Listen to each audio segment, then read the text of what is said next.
The notification chimed on my phone at 2:47 p.m. on a Tuesday afternoon in October. Another security system installation request through the company app. Nothing unusual about that. I'd been working for Secure Home Solutions for 3 years, and these calls were routine. But when I pulled into the driveway of 1247 Maple Street in Riverside Heights, something felt different about this one. Before we jump back in, tell us where you're tuning in from. And if this story touches you, make sure you're subscribed, because tomorrow, I've saved something extra special for you. The house was a modest 2-story colonial with cream-colored siding and black shutters.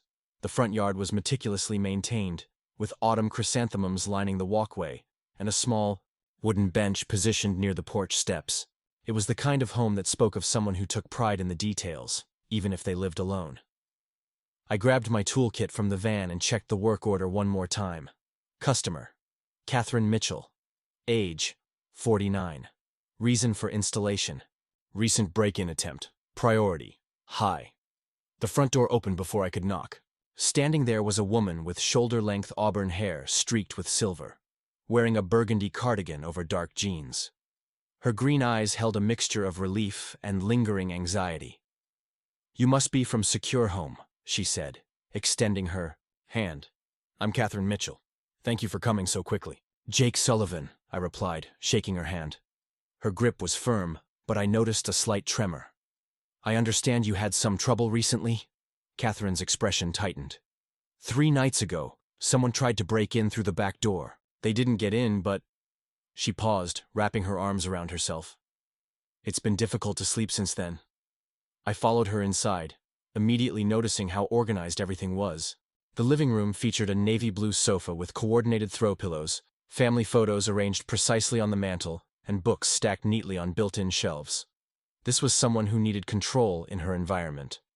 "Tell me what happened," I said, setting down my toolkit. Catherine settled into an armchair, her hands clasped tightly in her lap. "I was reading before bed around 11:30 when I heard scratching at the back door.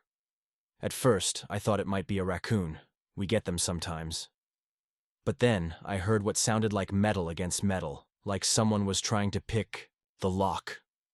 She stood up and walked to the window, peering through the curtains. "I called 911, but by the time the police arrived, whoever it was had run off. They found tool marks on the doorframe and some footprints in the garden." "Did you see anyone? Any description?" "Just a shadow moving across the backyard. The motion light came on for a few seconds, but they were too far away to make out any details." Catherine turned back to me. "The officer said I was smart to call right away, but it doesn't make me feel any safer knowing someone was that close to getting inside." I nodded, pulling out my assessment tablet. "We'll set you up with a comprehensive system. Motion sensors, door and window contacts, cameras, and a central control panel. You'll be able to monitor everything from your phone, even when you're not home." "I work at the community college downtown," Catherine explained. "I teach literature classes, usually until evening. The thought of coming home to an empty house now—" She didn't finish the sentence. We walked through the house together as I mapped out the installation plan. The kitchen faced the backyard, where I could see the damaged doorframe she'd mentioned. Fresh scratches marred the white paint around the deadbolt, and there were small gouges in the wood where someone had tried to pry their way in. "This door needs reinforcement," I said, running my finger along the damage. "I'll install a steel strike plate and longer screws. Makes it much harder to kick in." Catherine stood behind me, her reflection visible in the glass of the door. "I keep thinking about what would have happened if I'd been asleep upstairs. Would I have heard them? Would they have made it inside before I could call for help?" "That's exactly why you're doing this," I said, turning to face her. "Prevention is always better than reaction." We continued the walkthrough, and I began to understand more about Catherine's life. Family photos showed her with a daughter who looked to be in college, and there were graduation pictures and awards suggesting academic achievements. A small home office contained stacks of student papers and literature textbooks. This was someone who had built a good life for herself, and now that security felt threatened. "My daughter Emma calls every night now," Catherine said as we examined the front windows. "She's a senior at Northwestern, and she wants me to move into an apartment complex with security guards. But this is my home. I've lived here for 12 years, since my divorce." The way she said it told me this house represented independence and stability. Moving wasn't just about changing addresses. It would mean giving up something she'd worked hard to create. A good security system will let you stay exactly where you want to be, I assured her. You shouldn't have to change your life because someone else made a bad choice. As I measured windows and marked locations for sensors, Catherine hovered nearby, asking detailed questions about each component. She wanted to understand how everything worked, how the monitoring service functioned, what would happen if the power went out. I could tell she was someone who felt more secure when she understood the systems around her. I used to feel so safe here, she said, as we examined the sliding door to the back patio. Riverside Heights has always been quiet. Kids ride their bikes in the streets. People walk their dogs at night. I never locked my doors during the day. What changed your routine? I asked. Catherine was quiet for a moment, staring out at her backyard. About 6 months ago, there were a few break-ins in the neighborhood. Nothing violent, just people taking electronics and jewelry while families were at work or on vacation. The police said it was probably teenagers looking for quick money. Paused, then continued. But this felt different, more deliberate. Like someone who had been watching the house, knew I loved alone. That detail made me more thorough in my assessment. I recommended additional motion sensors for the backyard, and a camera system with night vision capabilities. If someone had been surveilling the property, we needed to make sure they understood their presence would be detected and recorded. How long will the installation take? Catherine asked as we returned to the living room. Full system like this, probably 6 to 8 hours. I can start tomorrow morning if that works for you. I took the rest of the week off from teaching, she said. I haven't been sleeping well, and I didn't want to worry about being here alone until this was resolved. As I packed up my assessment tools, Catherine walked me to the front door. The afternoon sun was beginning to set, casting long shadows across the front yard. Jake, she said as I reached for the door handle, thank you for taking this seriously. The police were professional, but I could tell they thought I was just a nervous woman overreacting to a random incident. Your instincts are usually right about these things, I replied. Trust what you felt that night. She nodded, and I could see some of the tension leaving her shoulders. I'll see you tomorrow morning then. As I drove away from Maple Street, I found myself thinking about Catherine Mitchell more than I typically did about customers. There was something about her situation that resonated with me. The violation of safety in a place that should feel secure. The challenge of maintaining independence while acknowledging vulnerability. I'd installed hundreds of security systems, but this one felt different. This wasn't just about protecting property or deterring random crime. This was about helping someone reclaim their sense of security in their own home. Their ability to sleep peacefully in a space they'd worked hard to create. Tomorrow's installation would be more than just mounting cameras and programming keypads. It would be about restoring Catherine's confidence that she could continue living life on her own terms, safely and securely. I arrived at Catherine's house the next morning at 8 sharp, my van loaded with equipment. The October air was crisp, and fallen leaves crunched under my boots as I walked up the driveway. Catherine opened the door wearing a coffee-colored sweater and jeans, her hair pulled back in a ponytail. Perfect timing, she said, stepping aside to let me in. I just finished breakfast. Can I get you some coffee before you start? That would be great, thank you. Her kitchen smelled like cinnamon and vanilla, and I noticed a plate of what looked like homemade muffins on the counter. She poured coffee into a navy blue mug and handed it to me. Blueberry muffins, she explained, following my gaze. I bake when I'm nervous. Emma always said I turned into a pastry chef whenever I was stressed about something. I accepted a muffin and took a bite. It was exceptional. Not too sweet, with bursts of fresh blueberry throughout. Your daughter's right. This is restaurant quality. Catherine smiled, the first genuinely relaxed expression I'd seen from her. Cooking has always been my therapy. When I was going through my divorce, I probably gained 10 pounds from stress baking apple pies. Preparing and narrating the story took us a lot of time, so if you are enjoying it, subscribe to our channel. It means a lot to us. Now, back to the story. As I unloaded equipment from the van, Catherine helped carry the lighter boxes. She was curious about each component, asking about the range of the motion sensors and how the cameras would handle different weather conditions. "I've never been particularly technical," she admitted, as I began installing the central control panel near the front door. Emma inherited her father's engineering mind. She's always trying to get me to upgrade my phone or use some new app. "This system is designed to be user-friendly," I assured her, connecting the main unit to her home's power supply. "Once it's programmed, daily operation is pretty straightforward." While I worked on the control panel, Catherine graded papers at her kitchen table. Occasionally, she would look up and watch me work, and I found myself explaining each step more thoroughly than I normally would. "I'm installing a backup battery system," I said, securing the battery compartment. "If the power goes out, everything will continue running for up to 24 hours. "What about if someone cuts the phone line?" she asked, looking up from a student essay. "The system connects through your internet, but it also has a cellular backup.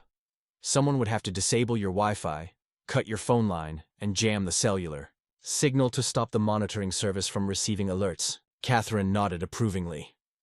"You've thought of everything." As I moved to the back door to reinforce the frame, I found myself working more carefully than usual.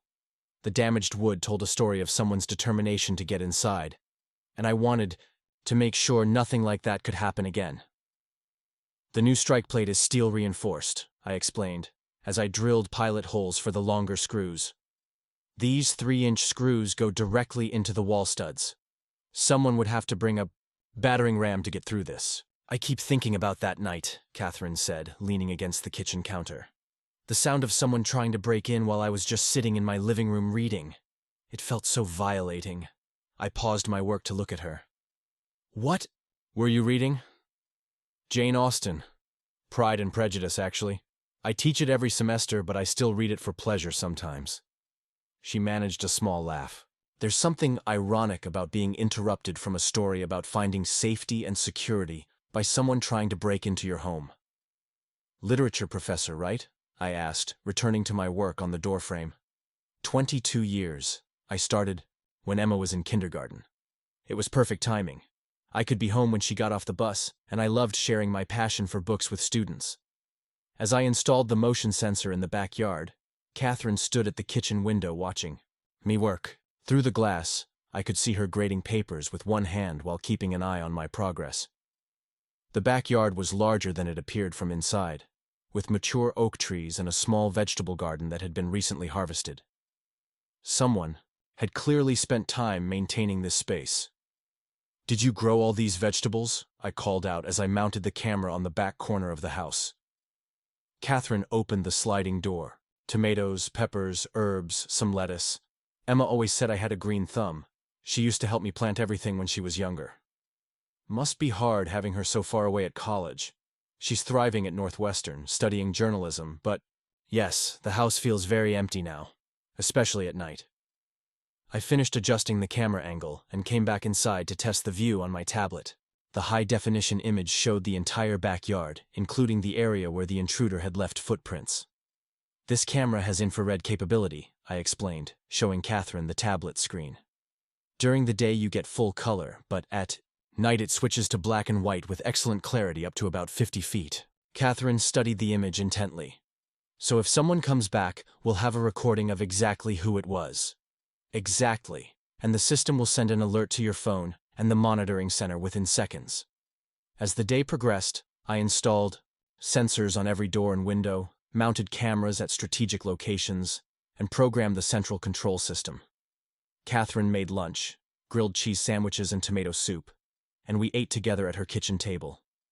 "I haven't had lunch with anyone in weeks," she admitted.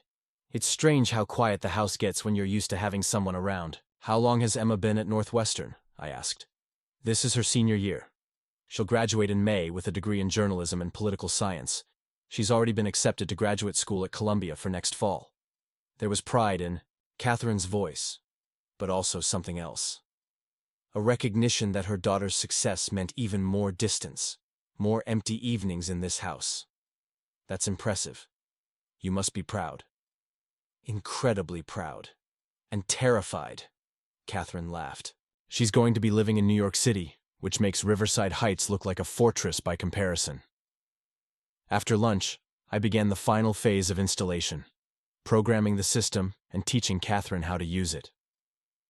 We spent an hour going through each function, from basic arm and disarm procedures to checking the status of individual sensors. The system has 3 modes, I explained, demonstrating on the control panel: home, away, and night. In home mode, it monitors doors and windows, but ignores interior motion. Away mode activates everything. Night mode monitors doors and the first floor while letting you move around upstairs. Catherine practiced each sequence several times, taking notes on a small pad. Her teacher instincts kicked in. She wanted to master every detail before I left. "What happens if I accidentally trigger the alarm?" she asked. "You have 60 seconds to enter your code. If you don't, the monitoring center gets an alert and they'll call to verify. If they can't reach you, or you give them the duress code, they dispatch the police immediately." Duress code? A separate code that tells them you're in trouble, but being forced to disarm the system. It disarms the alarm, but silently alerts the authorities. Catherine wrote this down carefully. I never thought about scenarios like that. By late afternoon, the installation was complete. Every sensor tested successfully. All cameras provided clear images, and Catherine had demonstrated proficiency with the control system. "There's one more feature I want to show you," I said, pulling out my phone. "Download this app and I'll sync it with your system." Catherine retrieved her phone and followed my instructions to install the Secure Home app. Within minutes, she could see the status of every sensor and view live feeds from all cameras. "This is remarkable," she said, watching herself on the kitchen camera through her phone screen. "I can monitor everything from anywhere?" "Anywhere with internet access. You can arm and disarm the system remotely, get instant alerts, and even speak through the cameras if you see something suspicious." As I packed up my tools, Catherine walked through the house one more time, familiarizing herself with each new component. The anxiety that had been evident in her posture the day before seemed to have diminished considerably. "Jake," she said, as I loaded the last of my equipment into the van, "I can't thank you enough. For the first time in days, I feel like I can breathe normally." "The system will do its job," I assured her. "But remember, most of security is just being aware of your surroundings and trusting your instincts. Like the night I heard those sounds at the back door." "Exactly. You did everything right that night. Now you have technology backing up your good judgment." As I prepared to leave, Catherine stood in her doorway, looking more confident than she had since I'd met her. The setting sun cast a warm glow across her front yard, and for the first time, the house felt peaceful rather than vulnerable. "Will you check on the system in a few days?" she asked. "Just to make sure everything is working properly?" "I'll call you tomorrow to see how the first night goes," I promised. "And I'll be back in a week for a follow-up check." Catherine smiled, and I realized how much her demeanor had changed over the course of the day. The nervous energy had been replaced by quiet confidence, the anxious glances out windows replaced by steady eye contact. "Sleep well tonight," I said as I got into my van. "I think I finally will." The next morning, I called Catherine around 9 o'clock to check on her first night with the new system. She answered on the second ring, and I could immediately hear the difference in her voice: lighter, more energetic than it had been in days. "Jake, I was hoping you'd call. I actually slept through the night for the first time since the break-in attempt." "That's great news. Any issues with the system?"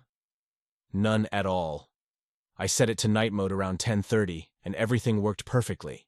I even checked the app a few times before bed. I could see all the cameras, and it was strangely comforting to know the backyard was being monitored." I made notes on her feedback, but found myself smiling at the relief in Catherine's voice. "Did you have any false alarms or unexpected alerts?" "Actually, yes, but it was exactly what we'd want." Around midnight, the backyard motion sensor picked up a raccoon near the garbage cans. I got the alert on my phone, looked at the camera feed, and saw this fat raccoon trying to get into the recycling bin. Instead of being startled awake by mysterious sounds, I knew exactly what was happening. Over the next few days, I found myself thinking about Catherine more than my other recent installations. Usually, I completed a job and moved on to the next one, but something about her situation had stayed with me. Maybe it was her vulnerability, or the way she'd been so genuinely grateful for the security the system provided. On Friday afternoon, I was finishing up another installation across town when my phone buzzed with a notification from the Secure Home Monitoring Center. Catherine Mitchell's system had triggered a perimeter alert. Someone was in her backyard. I immediately called her cell phone. She answered after several rings, speaking in a hushed voice. "Jake, I'm so glad you called. I'm at school, but I got an alert that someone's in my backyard. I looked at the camera feed, and there's a man walking around near the back door. Are you sure it's not a utility worker or delivery person?" "No, he's not in uniform, and he's definitely not supposed to be there. He's looking at the door frame where the break-in attempt happened." "Jake, I think it's the same person." My pulse quickened. "I'm calling the police right now. Keep watching the camera feed, but don't go home until they've cleared the scene. Monitoring center already dispatched officers." "But Jake, would you mind meeting me there? I know it's not part of your job, but I don't want to face this alone." I was already getting into my van. "I'm on my way. Stay at the school until I call you." The drive to Riverside Heights took 12 minutes, and I saw 2 police cars parked in front of Catherine's house when I arrived. An officer was interviewing a middle-aged man in handcuffs near one of the patrol cars, while another officer examined the backyard. I approached the first officer and identified myself as the security technician who had installed Catherine's system. "Perfect timing," Officer Rodriguez said, consulting his notebook. "We've got David Brennan here, 43 years old, arrested for trespassing and attempted burglary. Your cameras caught him clear as day examining the back door and trying to find ways to disable the motion sensors." "Has he admitted to the previous break-in attempt?" "Not yet, but we found a set of lockpicks in his pocket and a screwdriver that matches the marks on the door frame from earlier this week. We're pretty confident we've got our guy." I called Catherine with the update. "The police have someone in custody. It's safe for you to come home now." "Thank you, Jake. I can't believe the system actually caught him. I'm leaving school now." 20 minutes later, Catherine pulled into her driveway. She looked shaken, but determined as she walked up to where Officer Rodriguez and I were standing. "Ms. Mitchell," the officer said, "we believe we've arrested the person who attempted to break into your home earlier this week. Your security system provided excellent footage of him attempting to case your property again today." Catherine looked toward the patrol car where David Brennan sat with his head down. "I don't recognize him. Why would he target my house?" "He lives about 6 blocks from here," Officer Rodriguez explained. "Unemployed, has a history of burglary arrests. He told us he'd been watching houses in the neighborhood for several weeks, looking for single women living alone. He saw you coming and going by yourself and figured you'd be an easy target." I watched Catherine's expression shift from fear to anger. "Easy target," she repeated quietly. "Ma'am, if you hadn't installed this security system, he probably would have succeeded in breaking in eventually. The cameras and motion sensors caught him red-handed today, and the footage from his first attempt will help us build a solid case." After the police left with David Brennan, Catherine and I stood in her driveway as the afternoon sun began to set. She was quiet for several minutes, processing everything that had happened.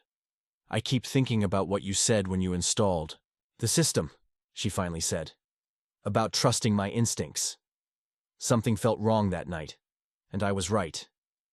You handled everything perfectly, from the first break-in attempt to today." Catherine looked at her house, then back at me. "Jake, I have a confession to make. When I first called your company, I wasn't sure if I was overreacting. Part of me wondered if I was just being a paranoid middle-aged woman living alone. What changed your mind? You took me seriously from the very first conversation. You didn't dismiss my concerns or suggest that I was imagining things. You treated the threat as real and gave me tools to deal with it." We walked toward her front door, and Catherine paused with her hand on the handle. "Would you like to come in for a few minutes? I made a pot roast last night, my way of celebrating sleeping well, and there's way too much food for one person." I hesitated. Having dinner with clients wasn't exactly standard protocol, but Catherine wasn't just any client anymore. Over the past week, I'd become invested in her safety and peace of mind in a way that went beyond professional obligation. "I'd like that," I said. Catherine's dining room was warm and inviting, with a polished wooden table set for 2. She'd clearly been planning to ask me to stay. There were cloth napkins, proper plates, and a small vase with fresh flowers from her garden. "I hope you don't mind," she said, bringing out the pot roast and vegetables. "I wanted to thank you properly for everything you've done." The system you installed didn't just protect my house today, it caught the person who was terrorizing me. Over dinner, our conversation shifted away from security systems and break-in attempts. Catherine told me about her favorite books, her pride in Emma's accomplishments, and her love of gardening. I found myself sharing stories about my work, my own daughter who lived in Denver, and my interest in woodworking. Emma's coming home for Thanksgiving, Catherine said as we finished the meal. I can't wait to tell her how the security system caught the burglar. She'll be so relieved to know I'm safe here. You were always safe, I said. You just have more tools now to stay that way. Catherine smiled, and I realized how much she'd changed since that first anxious meeting earlier in the week. The woman sitting across from me was confident, self-assured, and comfortable in her own home again. Jake, she said, her voice taking on a more serious tone. I want you to know that this week has been about more than just installing cameras and sensors. For the first time since my divorce, I feel like I can handle whatever comes my way. You were already handling it. You just needed the right support system. Is that what this is? A support system? I met her eyes across the table. I think it's whatever you want it to be. Catherine reached across the table and placed her hand over mine. You make me feel safe, Jake. Not just because of the security system, but because you care about what happens to me. I'm 49 years old and I haven't felt protected by someone in a very long time. The weight of her words settled between us. This had started as a routine installation job, but somewhere along the way, it had become something deeper. Catherine wasn't just a client anymore, and I wasn't just her security technician. I care about you too, I said quietly. More than I probably should, professionally speaking. Catherine's eyes brightened. Well then, maybe we should stop thinking about this professionally. As we cleared the dinner dishes together, I felt something shift in the atmosphere of the house. The same rooms where Catherine had been anxious and fearful a week ago now felt warm and welcoming. The security system had done its job, but the real change was in Catherine herself. I should probably head home, I said as we finished in the kitchen, though I found myself reluctant to leave. Of course, but Jake. Catherine walked me to the front door, her hand briefly touching my arm. Would you like to have dinner again sometime? Maybe when it's not related to catching burglars? I smiled, feeling something I hadn't experienced in years. I'd like that very much. As I drove away from Maple Street that evening, I realized that, while I'd come to Catherine's house to install a security system, I'd found something I hadn't been looking for. In helping her feel safe and protected, I'd discovered a connection that made me feel more alive than I had in a long time. The notification on my phone showed that Catherine's security system was armed and functioning perfectly. But more importantly, Catherine Mitchell was no longer just surviving in her home, she was thriving. 3 weeks had passed since David Brennan's arrest, and my relationship with Catherine had evolved into something neither of us had expected. What started as professional courtesy had become genuine friendship, and now something deeper was emerging between us. I found myself looking forward to our phone calls, which had become a daily routine. Catherine would call around 7 in the evening, usually while she was preparing dinner or grading papers. We'd talk about her day at the college, my installations around the city, and gradually more personal topics began to surface. Emma called today, Catherine said during one of our conversations. I mentioned that I'd been having dinner with someone, and she immediately wanted to know everything about you. I was sitting in my apartment, a modest one-bedroom place that suddenly felt sparse compared to Catherine's warm, lived-in home. What did you tell her? That you're kind, thoughtful, and the reason I can sleep peacefully at night. Catherine paused. She said she wants to meet you when she comes home for Thanksgiving. The idea of meeting Catherine's daughter felt significant, like crossing a threshold we'd both been approaching carefully. How do you feel about that? Nervous, Catherine admitted. It's been 12 years since I introduced Emma to anyone I was interested in. She was only 12 when her father and I divorced, and I never wanted to confuse her by bringing random men into our lives. Am I random? I asked, though I was smiling. You're definitely not random, Jake. That's what makes this both wonderful and terrifying.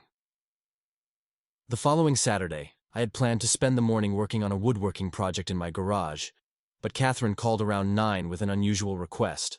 "I know this might sound strange," she said, "but would you mind coming over to help me with something? My garbage disposal is making awful noises, and I'm worried it's going to break completely." 20 minutes later, I was under Catherine's kitchen sink, examining the disposal unit while she held a flashlight. The problem was simple. A small piece of silverware had fallen down the drain and was jamming the mechanism. "There's a butter knife wedged in here," I said, carefully extracting it with needle-nose pliers. "Easy fix." Catherine tested the disposal, which now ran smoothly. "You're a lifesaver.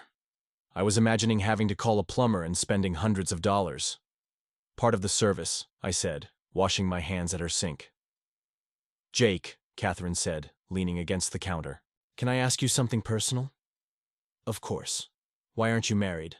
I mean, you're handsome, skilled, kind. I can't imagine you have trouble meeting women." I dried my hands slowly, considering how to answer. "I was married, actually, for 15 years. Sarah and I divorced about 5 years ago." Catherine's expression softened. "I'm sorry. I shouldn't have been so proud. It's okay. We just grew apart, wanting different things. She remarried last year, lives in Colorado now. Our daughter Melissa is 25 and works as a veterinarian in Denver. Do you see her often?" "A few times a year. She's busy building her career, and I don't want to be the clingy divorced dad." I sat down at Catherine's kitchen table. "What about you? You mentioned your divorce was 12 years ago?" Catherine poured us both coffee and joined me at the table. "Robert was a good father but a distracted husband. He worked in finance, traveled constantly, and even when he was home, his mind was always somewhere else. I felt like I was raising Emma alone most of the time." "That must have been difficult." "It was more lonely than difficult.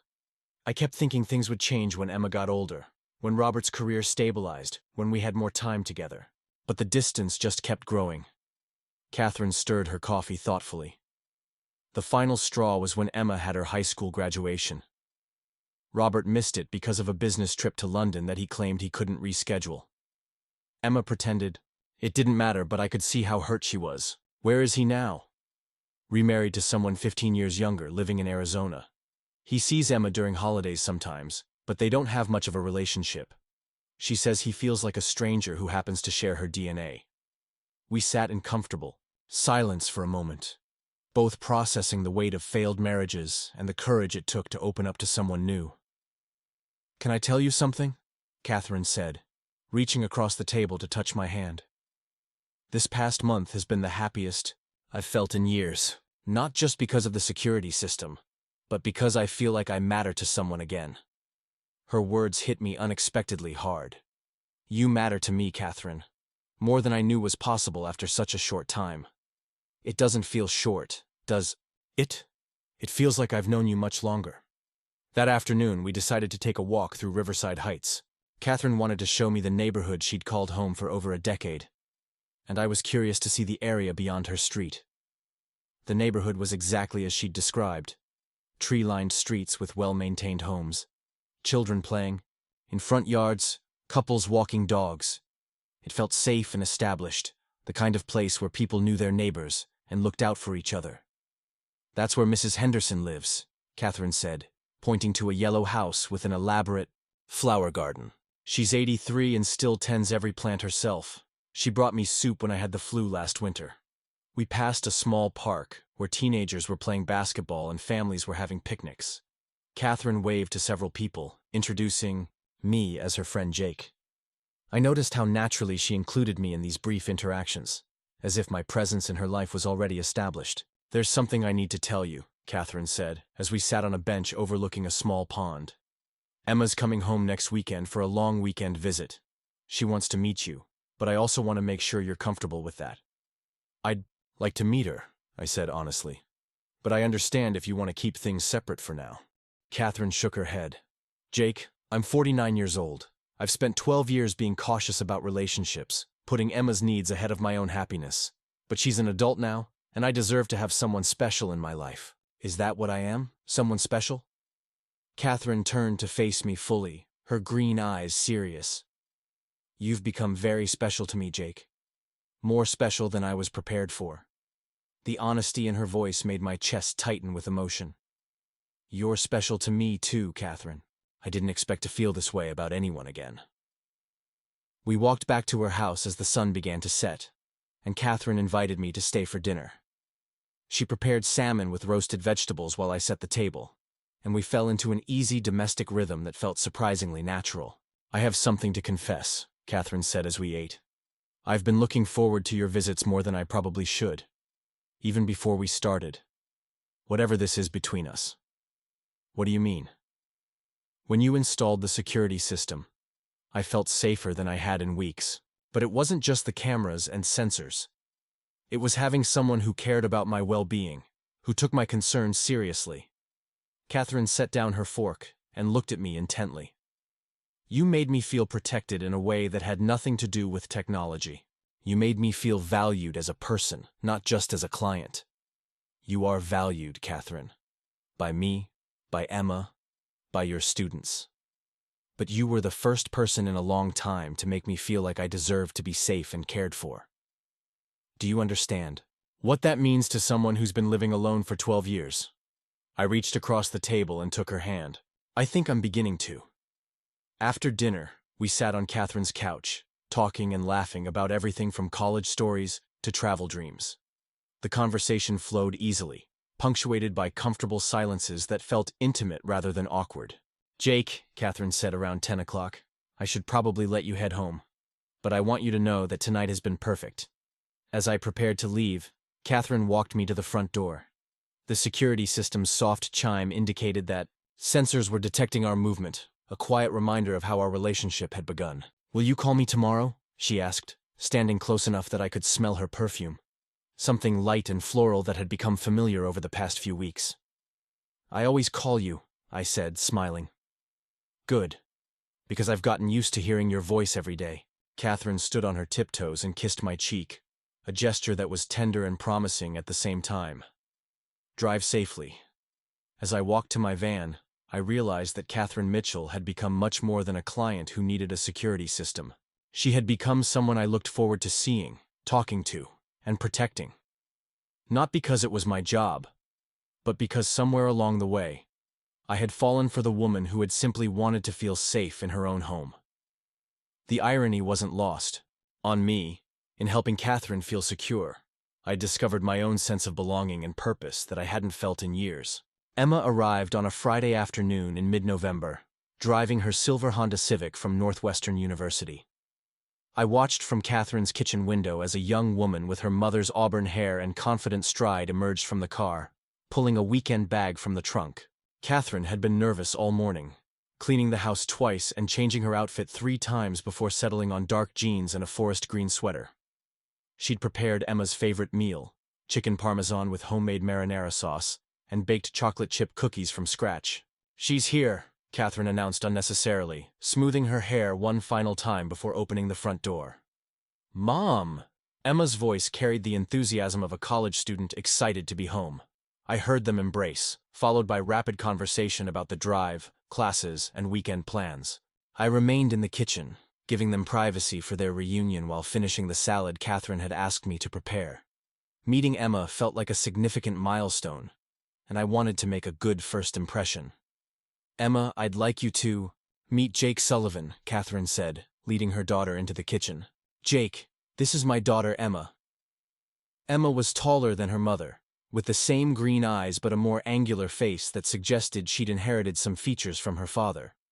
She wore Northwestern sweatshirt and had the confident bearing of someone accustomed to academic success. So, you're the security expert who's been taking care of my mom, Emma said, extending her hand with a firm grip. I can't tell you how relieved I am that she finally installed a proper system. Your mother was very smart to call when she did, I replied. The system we installed is comprehensive and user-friendly. And you caught the guy who was trying to break in, right? Mom told me all about it on the phone. Catherine busied herself at the stove, but I could see her watching our interaction carefully. The cameras provided clear evidence that helped the police make an arrest. Your mom's instincts were right about feeling unsafe. Emma nodded approvingly. She's always been good at reading situations, even when she doesn't trust herself to act on them. Over dinner, Emma shared stories about her journalism classes, her internship at a Chicago magazine, and her plans for graduate school at Columbia. She was articulate and ambitious, clearly inheriting Catherine's intelligence while possessing a more outgoing personality. "Mom says you do woodworking as a hobby," Emma said, turning her attention to me. "What kind of projects do you work on?" "Mostly furniture. I just finished a dining table for my apartment, and I'm starting on a bookshelf for a friend," Jake offered. "To build me some floating shelves for my home office," Catherine added. "I've been using those cheap particle board ones from the furniture store." Emma's eyebrows rose slightly. "That's very thoughtful of Jake to offer."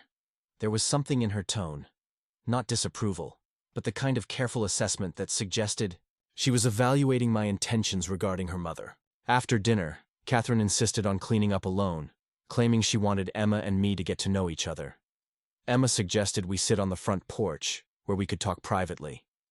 "I need to ask you something direct," Emma said once we were settled on the porch swing. "What are your intentions with my mom?" Her directness caught me off guard, though I appreciated her protectiveness. I care about her very much, more than I expected when this started. When what started? Installing the security system? Yes. But it became something more than that pretty quickly. I looked through the front window where Catherine was moving around the kitchen. "Your mother is remarkable, Emma. She's intelligent, kind, and resilient.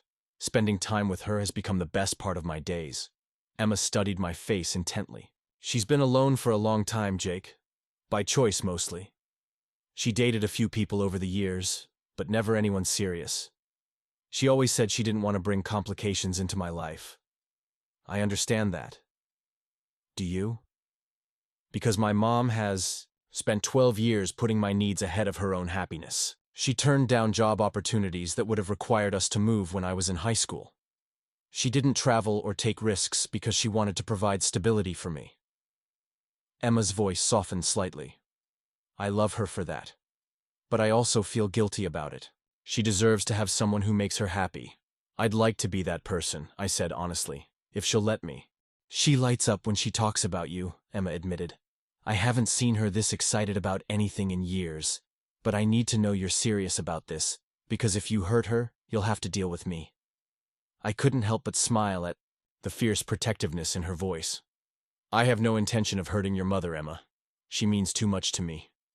Emma nodded, seeming satisfied with my response. "Good, because she's been through enough disappointment with men who couldn't appreciate what they had."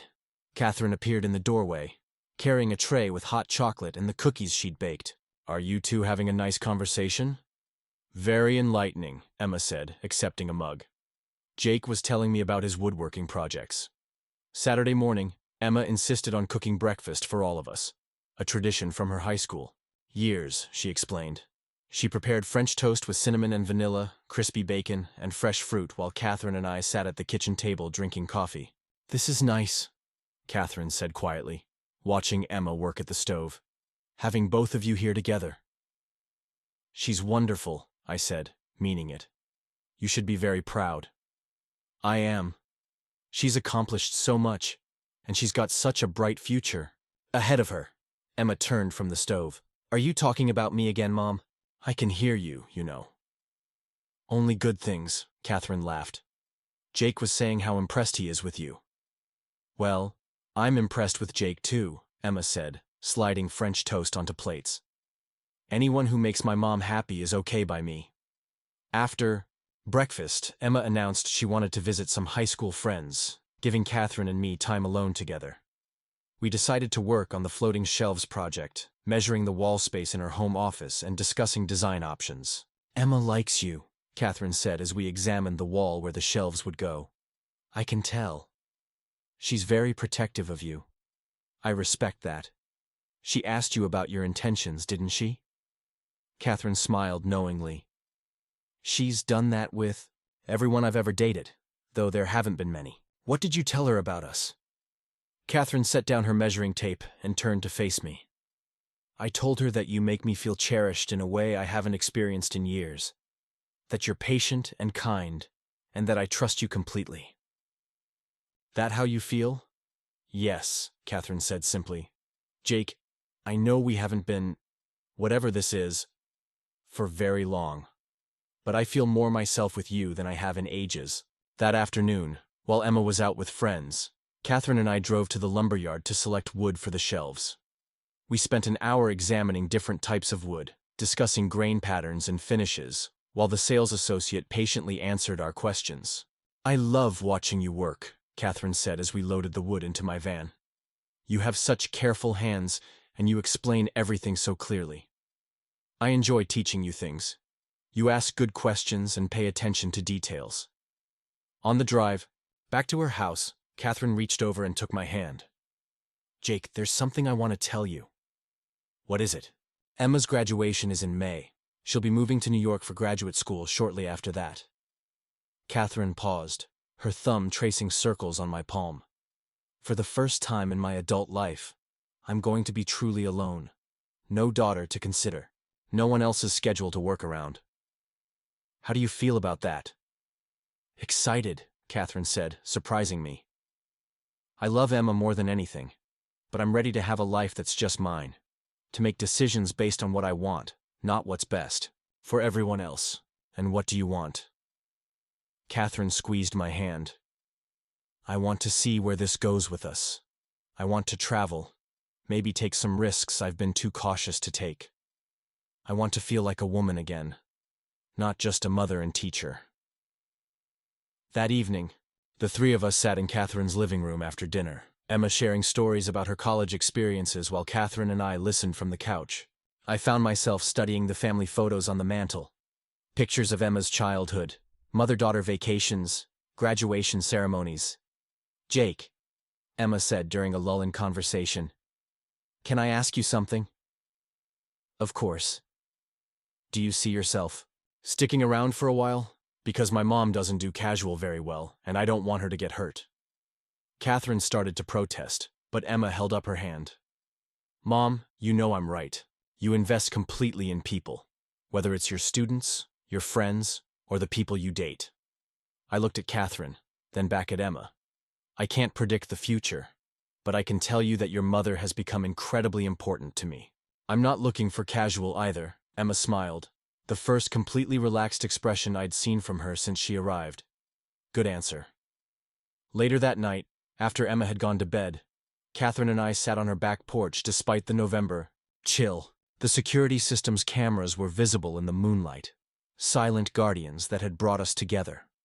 "Thank you for being so patient with Emma," Catherine said, pulling a blanket around both of our shoulders. "Her approval means everything to me. She loves you very much, that's clear." "Jake," Catherine said, turning to face me in the dim light, "when you installed this security system, you told me it would help me feel safe, but what you've given me goes far beyond physical security." "What do you mean?" "You've made me feel safe to be vulnerable again, safe to care about someone, safe to imagine a future that includes more than just me and my books and my garden." Catherine leaned closer, her voice dropping to almost a whisper. "You make me feel safe to be a woman who deserves love, not just a mother who provides it." In the soft glow of the porch light, with the autumn air crisp around us and the security system quietly protecting us both, I realized that Catherine was right. We had created something that went far beyond the professional relationship that brought us together. We had built trust, affection, and the possibility of something lasting. "You do deserve love, Catherine," I said, pulling her closer under the blanket, "and you make me feel like I can provide it."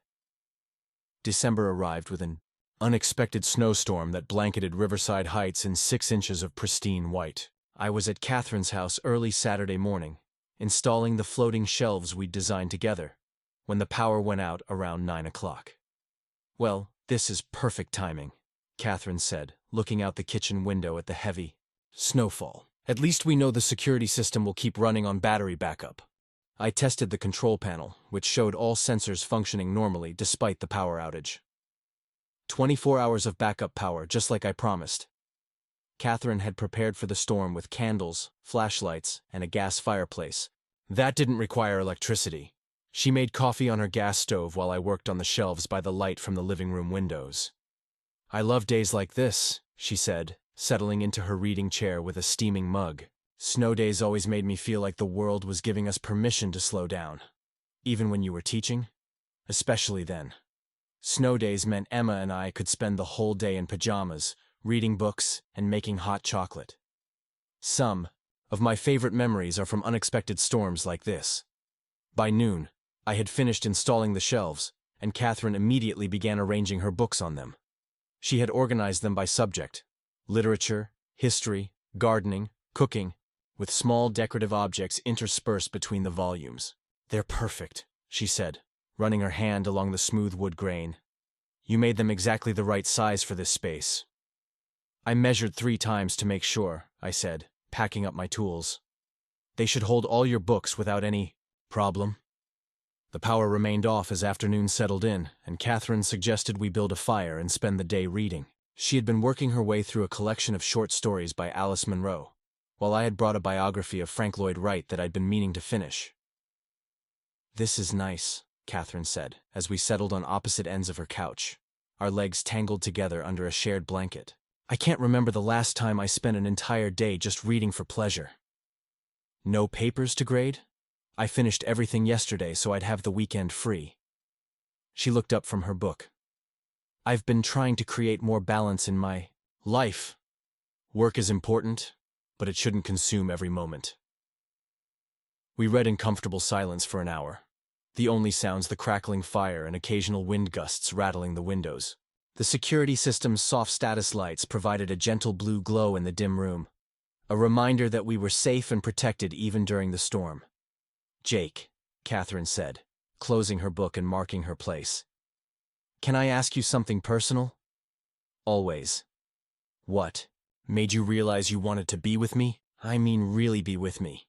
Not just as friends or whatever we were pretending this was at first." I set down my own book, considering her question carefully.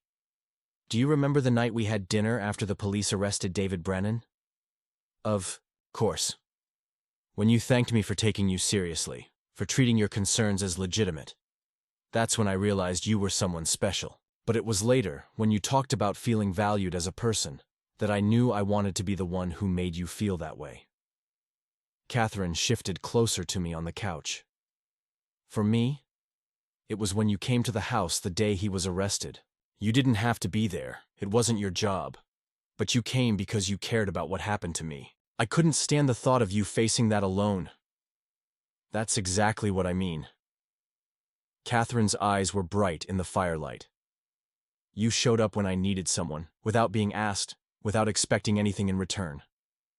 The afternoon stretched into evening, and still the power remained off. Catherine cooked dinner on her gas stove, a simple pasta with marinara sauce and bread that we toasted over the fire. We ate by candlelight at her kitchen table, talking about everything from childhood memories to future dreams. "Emma called this morning before the storm hit," Catherine said as we finished dinner. "She wanted to make sure I had enough food and supplies. She's a good daughter. She also asked about you. Specifically, she wanted to know if you'd be spending Christmas with us." I paused with my wine glass halfway to my lips. "What did you tell her?" "That I hoped you would, but we hadn't discussed it yet." Catherine met my eyes across the table. "So I'm asking now, would you like to spend Christmas with us?" The invitation felt significant, like another step toward becoming a real part of Catherine's life rather than someone on the periphery. "I'd love to. What about your traditions?" "Very simple. Emma comes home Christmas Eve, we exchange gifts Christmas morning, and I cook a dinner that's far too elaborate for 3 people. Catherine smiled. "Though I suppose it would be 4 people this year." "What about your ex-husband? Does he see Emma during the holidays?" Catherine's expression tightened slightly. "Robert usually takes a trip somewhere warm during Christmas. He says the holidays are too commercialized and stressful. Emma stopped expecting anything from him years ago." "His loss. Completely. But it means our Christmas celebrations are relaxed and genuine. No tension or obligation to include someone who doesn't really want to be there." As the evening progressed, we moved back to the living room, where the fire had burned down to glowing embers. Catherine curled up against my side, her head resting on my shoulder while we watched the flames dance behind the glass doors. "Jake," she said softly, "I need to tell you something." "What is it?" "I'm falling in love with you." The words were quiet but clear, spoken without hesitation or apology. I didn't plan for it to happen this quickly, but it has. My chest tightened with emotion. Catherine. You don't have to say anything back, she continued. I just wanted you to know how I feel. These past few months have changed everything for me. I shifted so I could look at her directly.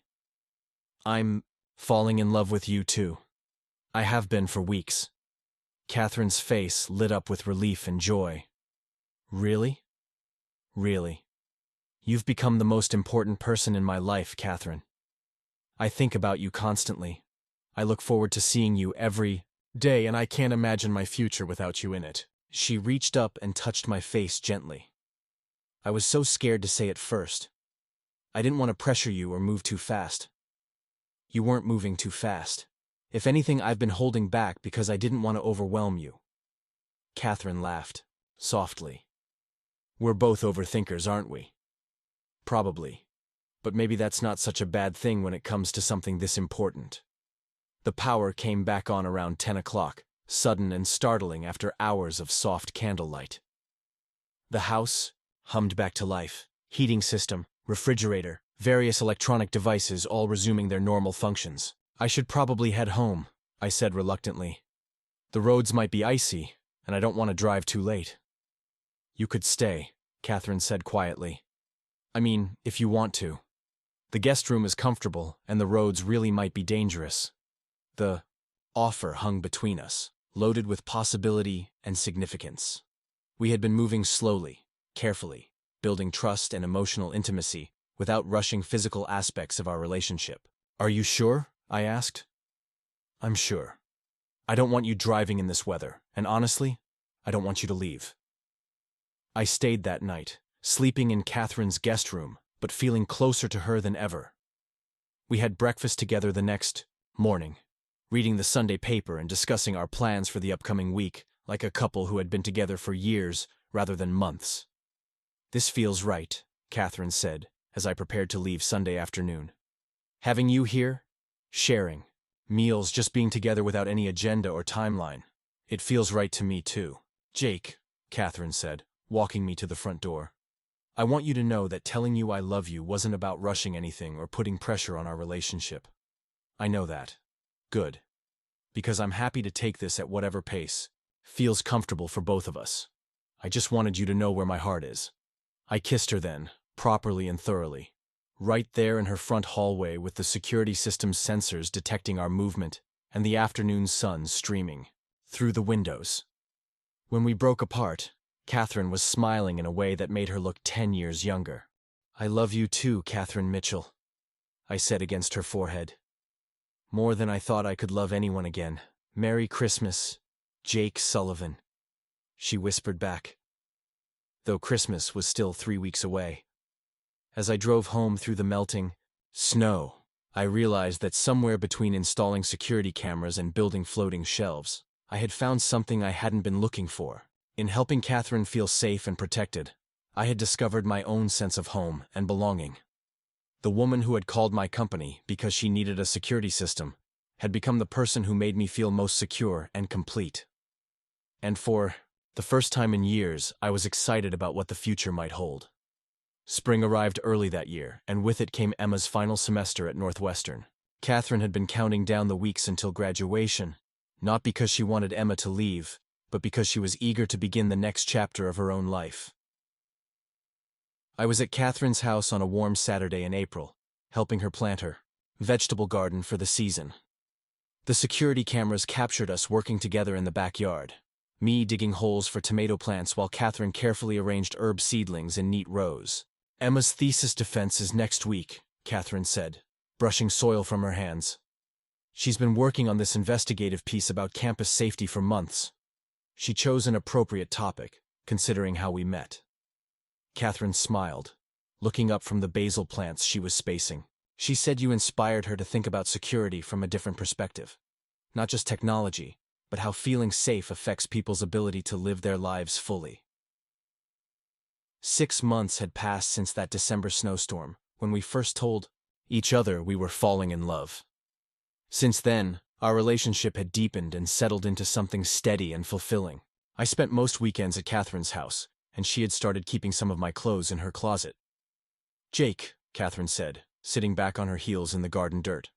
"There's something I want to discuss with you." "What is it?" "Emma graduates. In 3 weeks. She'll spend the summer working at that magazine internship in Chicago, then move to New York in August for graduate school." I nodded, continuing to dig. We had talked about Emma's plans many times over the past few months. "I've been thinking about what I want to do with my freedom," Catherine continued. "I mean real freedom, for the first time since I became a mother 22 years ago." "And what have you decided?" Catherine stood up and brushed the soil from her jeans.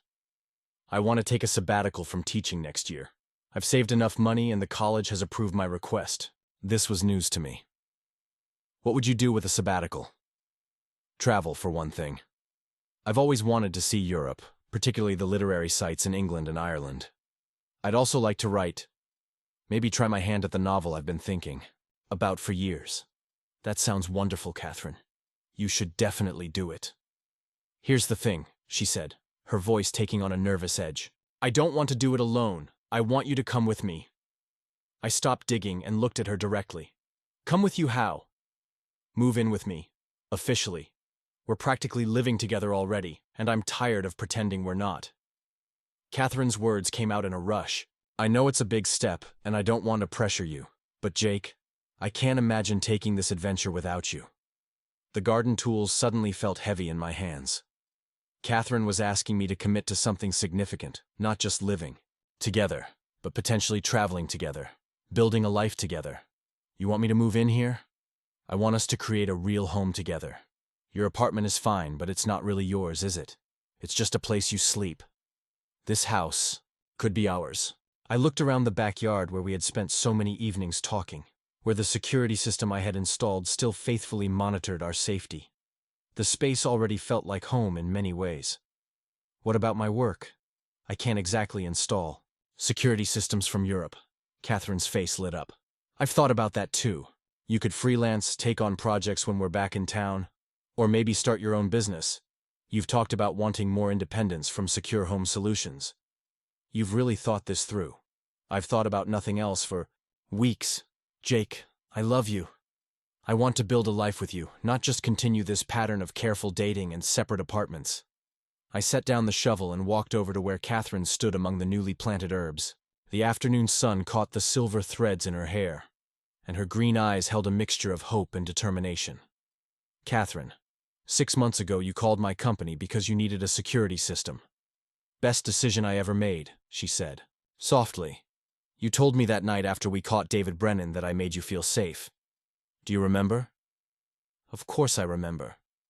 You were right. But what you didn't know is that you made me feel something I hadn't felt in years. Needed. Important. Like I had a purpose beyond just doing my job." Catherine reached for my hands, her fingers intertwining with mine. "Moving in together, traveling together, building a life together. It all sounds perfect," I continued, "but I need you to understand something." "What?" "You don't need me to feel safe anymore, Catherine. You're strong and independent and perfectly capable of taking care of yourself. The security system was just technology. The real security came from your own courage and intelligence." Catherine's eyes filled with tears, though she was smiling. "I know that. But Jake, there's a difference between needing someone for safety and wanting someone for happiness. I don't need you to protect me. I want you to share my life." "Then yes," I said, pulling her closer. "Yes, I want to move in with you. Yes, I want to travel with you. Yes, I want to build whatever comes next together." Catherine threw her arms around my neck, and we kissed in the garden surrounded by the plants we had just finished planting together. The security cameras recorded the moment, though neither of us was thinking about surveillance anymore. 3 weeks later, Emma graduated summa cum laude from Northwestern University. Catherine and I sat in the auditorium, beaming with pride as Emma walked across the stage to receive her diploma. After the ceremony, Emma hugged her mother tightly, and then turned to embrace me as well. "Thank you for making my mom so happy," Emma whispered in my ear. "I've never seen her this radiant." That evening, we celebrated at a restaurant in Evanston. Emma raised her glass of wine and proposed a toast. To my mom, who taught me that it's never too late to take risks and follow your dreams. And to Jake, who showed us both what real partnership looks like. To new beginnings, Catherine added, her hand finding mine under the table. To family, I said, surprising myself with the word, but meaning it completely. 6 months later, Catherine and I were walking through the gardens at Anne Hathaway's cottage in Stratford-upon-Avon. We had been traveling through England for 3 weeks, visiting every literary landmark Catherine had dreamed of seeing. I can't believe we're actually here, Catherine said, photographing the thatched roof cottage where Shakespeare's wife had lived. 6 months ago, this was just a fantasy. Best security system installation I ever did, I said, making her laugh. That evening, in our bed and breakfast in the Cotswolds, Catherine worked on her novel while I planned our next destination. We had found a rhythm of travel that suited us both, cultural sites and literary history for Catherine, architecture and craftsmanship for me, and quiet evenings together processing everything we had seen. Jake, Catherine said, looking up from her laptop, I have something to tell you. Good news or bad news? Wonderful news. Emma called today. She's been accepted for a summer internship at the BBC next year. She wants to come visit us when we're in London. That's fantastic. She'll love the experience. Catherine closed her laptop and turned to face me fully. There's something else. Something I've been thinking about since we've been traveling. What is it? I don't want this to end. Not the travel, necessarily, but this life we've built together. This partnership. It doesn't have to end. I know. But I want to make it official. Catherine reached for my hands, her voice taking on the same nervous edge it had in the garden 6 months earlier.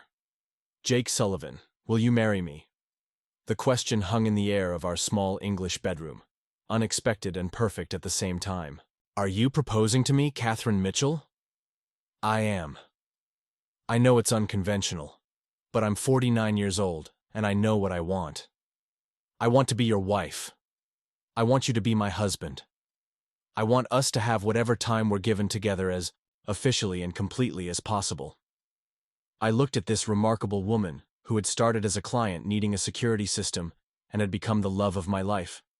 She was sitting on our bed in a centuries-old English inn, proposing marriage with the same directness and honesty that had attracted me from the beginning.